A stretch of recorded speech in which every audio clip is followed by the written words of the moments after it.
Bonjour, je m'appelle Abakar Mahamat, ingénieur en système informatique et électronique. J'ai obtenu mon baccalauréat série D ici en 2016 au lycée Étoile Brillante.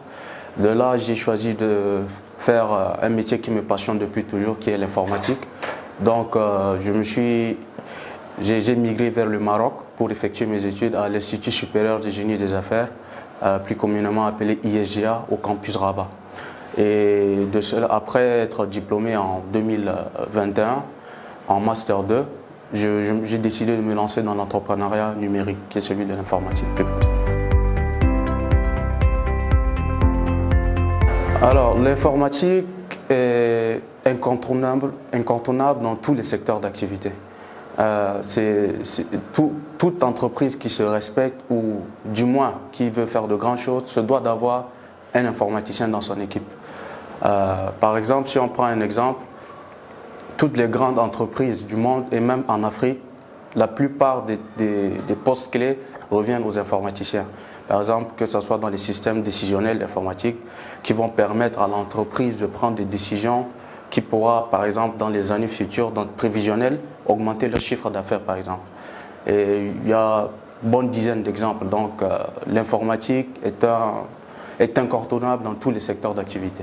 Ce secteur est plus flexible, je dirais, que les autres métiers parce qu'une fois que vous êtes diplômé d'une école d'ingénierie en informatique, vous avez plusieurs choix. Soit vous pouvez travailler pour votre propre compte, c'est-à-dire en étant un freelance, vous exécutez des missions pour des clients qui peuvent être de l'autre bout du monde, que ce soit en Thaïlande ou ici en Afrique. Et en ce qui concerne l'emploi de l'État, la demande y est. Déjà, par exemple, si vous partez au Tchad, par exemple, si vous partez au niveau de RTL ou Move, il y a une demande vraiment énorme en ce qui concerne l'emploi des jeunes informaticiens pour leur traitement de données et aussi pour la sécurité des données.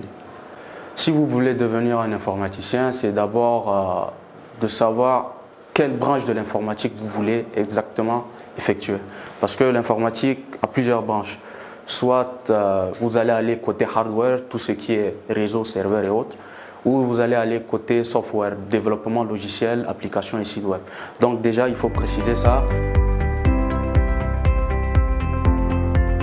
Un, c'est d'abord avoir une logique. Deux, c'est être très discipliné, par exemple, parce que lorsque vous vous mettez à coder ou à faire des structures, vous devez suivre une discipline et une logique, mais vraiment à long terme, parce que votre code il sera réutilisable par une autre équipe ou un autre collègue d'ici 2, 3, voire même 10 ans. Et troisièmement, il faut aussi être ouvert d'esprit, essayer d'aller chercher beaucoup plus sur Internet, les forums lorsque vous êtes bloqué. C'est-à-dire qu'il faut avoir cette capacité à accepter qu'on n'a pas toutes les connaissances.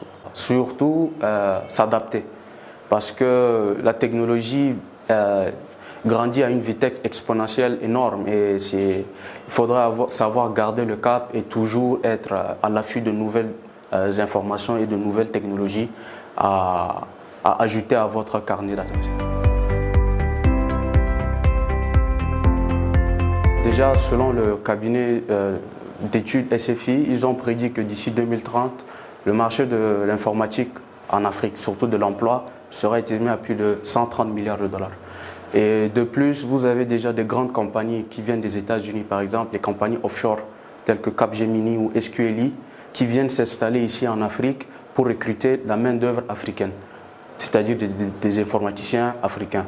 Donc l'intérêt en Afrique, il est vraiment global et du même au Tchad. Le Tchad aussi a un potentiel énorme. Le Tchad présente un potentiel vraiment énorme en termes de numérisation. Et avec le nouvel élan du gouvernement qui a pris les initiatives de presque numériser tous nos systèmes, il serait vraiment judicieux de s'engager dans ce marché. Je suis plutôt entrepreneuriat. Entrepreneuriat, pourquoi? Parce que je pense que déjà le but même de l'informaticien, c'est de créer, d'apporter des solutions grâce au numérique. Et déjà, l'emploi et l'entrepreneuriat, finalement, ce n'est qu'un choix. Certains sont beaucoup plus à l'aise dans l'emploi et d'autres dans l'entrepreneuriat.